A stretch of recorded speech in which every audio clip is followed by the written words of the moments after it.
What's up mga Padres? Welcome back to our channel. Again, I'm Mike of Padres, and today we are back with another unboxing video.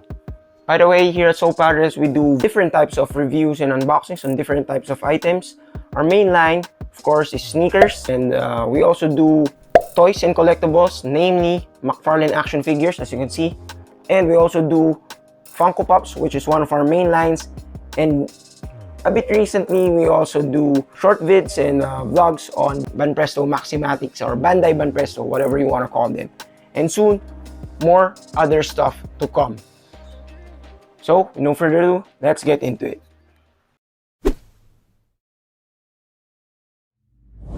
As you saw in the thumbnail and the title, and of course, you can see it right in front of my camera. Today, we have Harley Quinn, Margot Robbie from last year's movie, which is the Suicide Squad Part 2.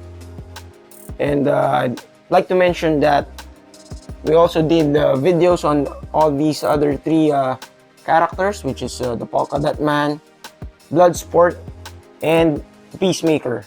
So a bit recently, we did detailed reviews on all of those three. And I'd just like to mention again a reminder that all those three are up for grabs in our giveaways. We'll insert a link of a playlist of this King Shark CTB playlist, and we'll also insert a link in our description box of the giveaways. In that playlist is the main video of our giveaways announcement on how you can still join. We were set to select 12 winners on different items, merch, sneakers, and Funko Pops. So there have been 9 winners so far, and all that's remaining is 3 winners to be drawn of all these 3 action figures, which is Peacemaker, Bloodsport, and Polka Dot Man.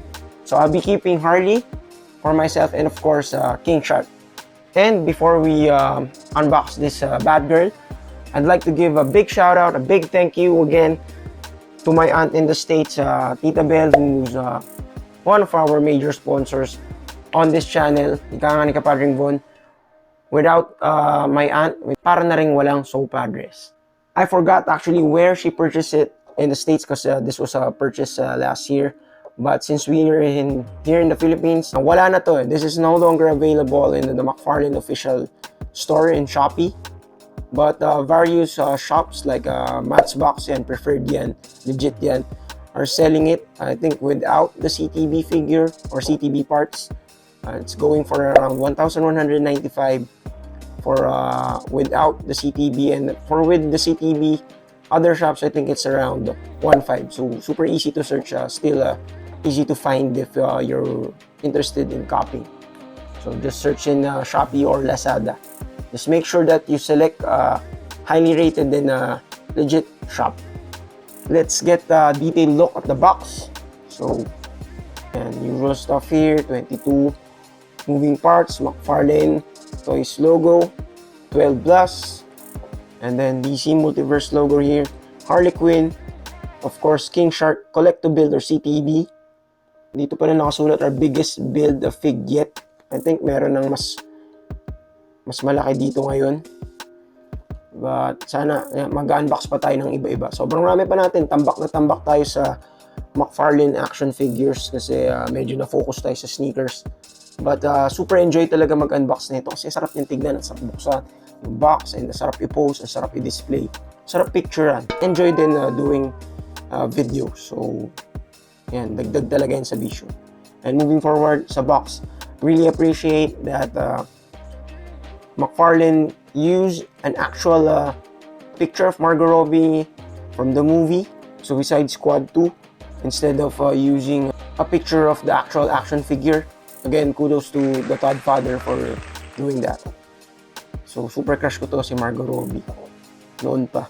So for other stuff on the box, it's a collectible parang blueprint or instructional guide actually on how to build King Shark once you complete all the parts in the set. And then this part, and you can see same thing, whole wave we use the actual pictures of the actors. You can see here John Cena, Idris Elba, and the actor who played Polka Dot Man with the actual pictures. So enough of that, let's open it. And now, we finally have her out of the box. So for starters, my opinion, she actually looks great, but there's one thing that's actually not a bit accurate. Only one thing for me. Again, my personal opinion. Her skin looks parang pang Margot Robbie, hindi pang Harley Quinn. Harley Quinn should actually be a bit more parang whiter or paler. Yan. So parang skin tone should be a tad bit paler or whiter. So ito medyo flesh-like eh, parang more Margot Robbie looking instead of more on Harley Quinn style ng skin tone. Let's begin with the details from the head. So for the face, let's take a super close look at her face. And so really nice touch. I think it's really accurate on how Margot Robbie looked as Harley Quinn in the movie, with the makeup, the contours of her face, her hairdo, blonde on the top, and then for the pigtails, or red on one side and then black on the other side. So for this part, I don't know if it's actually part of the articulation, and I'm actually scared to try and move it too much because it looks like it's gonna break off if you move it too much. Eh. So, parang siya masisira if you move it on the back and then to the front. So I'll just probably leave it as is. Yan, ganyan lang. And then, what else? For the tattoos, I really like how they took the time to get the actual tattoos down. And so there's one here, and then another here on her back. Ito siya, of course, yung tats niya related yan kay Mr. J. Property of Mr. J. Yeah. So for the one on the chest, yan, let's do. Yan siya, medyo natatakpan ng damit eh. Straight, ayun, namumove pala. I think this is the one saying Daddy's Little Monster. So yun. And then, meron pang another tattoo here on her forearm. And then another tattoo here on her leg. Ayan, din. Sabi, inverted lang. Another clown. And then ito, I'm not sure what this means, kung it's actually her kill count. And then din. Medyo din cups nakalagay. Medyo mahirap lang i-check with her skirt. Of course, this is not the usual outfit or costume or suit of Harley Quinn.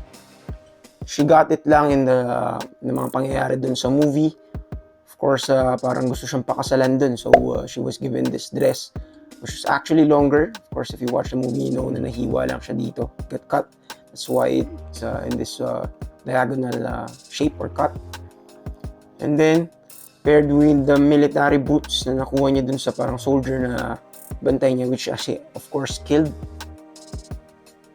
Yan, meron din parang tali dito or parang naging retaso dyan. So really nice because it's super duper accurate to the source, which is the movie. I actually saw, I think last year, a guy in this Mcfarlane group. I think it's one of the groups here in the Philippines that he actually removed the skirt. Kudos to people who do super sick and cool customs. So I'm not one of those guys.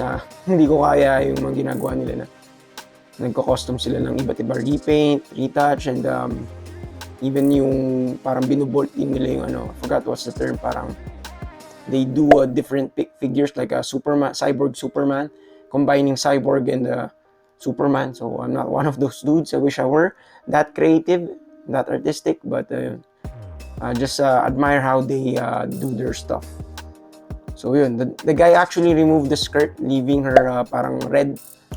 She's wearing red underwear that matches her dress. So, and he did parang tasteful yet sexy yet tasteful poses. Hindi naman siya yung parang hungry collector ang ang dating. But yeah, turned out really nice. So moving forward to the accessories that came with this figure. Let's start off with the collectible card. Of course, again, same picture on the back of the box that we checked earlier. It's Margot Robbie in this super nice picture from the movie. And let's take a close-up look on the back of the card. You can pause it if you want to read it on this part. I'll hold it for a second. Again, like all the figures in this wave with Peacemaker, Bloodsport, and Polka Dot, there's no actual details on this part. Like for example, with Batman, it's Bruce Wayne, his weight and his height. And with Superman, it's Clark Kent, with again his weight and height. So ito wala siyang real name. Of course, real name is I think Harley Quinn.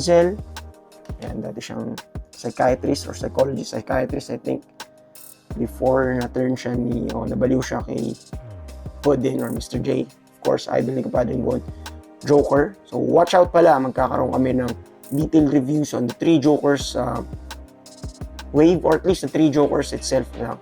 But we'll try to grab other figures in that wave. So abangan nyo yan. So ito, we're starting to catch up on our old figures. Hindi pa namin nabubuksan, and then we'll also be doing new ones. Azrael, and sobrang rami pa naming DC stuff natin. Hindi lang Mcfarlane, and super raming Mcfarlane na i-unbox pa namin. Can't wait to share the Bane wave and all my Superman stuff. So yun. Enough of the card. So another accessory that came this Harley Quinn figure is the usual DC Mcfarlane Multiverse stand. Ito, other niya is the Javelin from I think the character na namatay, named actually Javelin din. Ewan ko ano yung power na, nakalimutan ko na. So I think it's her left hand that's designed to hold the Javelin, because her right hand seems to be designed to hold a gun. So of course, as we all know, for you're a Mcfarlane collector and fan, recently there was a gun ban on all toys. That's why the Red Hood and all other stuff, even Bloodsport pala in Peacemaker, as I said in the previous reviews, their hands are designed to hold guns, because the characters is talagang they use guns, so in the movie, and I think in the comics as well, and TV series ni Peacemaker, of course, they use guns. So what they have is swords lang. So yun, sayang lang. It's just a shame that they couldn't be that accurate with the guns. And for the most important accessory of this figure, of course, is the lower part of King Shark, which is really heavy and bulky, really nice. I'll be also doing a detailed review of King Shark probably after this one. So stay tuned mga kapadres. So as for the articulation of Harley, and we already checked sa hair niya for the head. Almost next to nothing for looking up, and for looking down, yan, that's her max. And then for looking right, and she cannot go 360 degrees exorcist mode. And so that's her maximum sa left. And for the shoulders, I think she has kind of actually looks like butterfly joints. It's hard to tell because it looks different since this is a female figure. Maliit siya. Scaling is accurate because of course this is a smaller character when it comes to height compared to the guys. For elbows, and you can see that it has double jointed elbows. Really nice touch. For the hands, and so yun lang, pag female talagang kita tong round part. I think it's a peg na merong round part, so but it's okay. And same thing for the left hand, double jointed rin dun.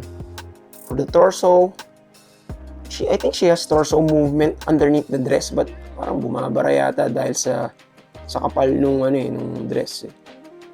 So yun, almost next to nothing yung forward and backward motion ng torso niya. And then hindi rin na twist, unlike yung iba na pwede mong 360 degrees net. And for the legs, ito, hindi mo rin siya you're unable to do a split because of the skirt. But without the skirt, if you custom then trim the skirt, leaving her with just her underwear, of course you'd be able to do a split with Harley. And then for the knees, double jointed knees.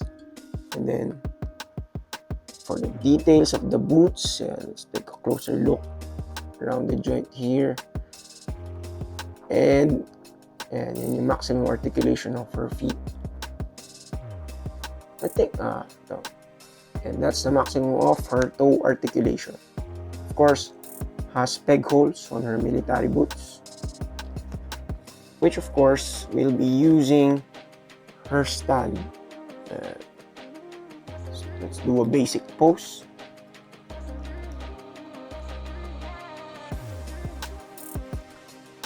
So here we have it in a super basic pose, parang trying to imitate the picture on the box and the card. Yeah, swabe lang. So super nice to pose. Super relaxed lang. I'd also like to add that this figure actually has a hard time standing up without her stand because parang crooked yung she kind of has a crooked feet. So yun. So it's just really best to have her use the DC Multiverse stand. And medyo hirap din pala ipasok yung peg sa peg hole on her boots. But yun, nakakaya naman. So, that's it. If you made it to this part of the video, super duper thank you. If it's your first time on this video and on this channel, please consider subscribing, smashing the like button, leaving a comment down below, sharing this video, and hitting that notification bell. In behalf of Kapadring Bon and Kat, again, I'm Mike of Padres. Thank you so much. Until the next one.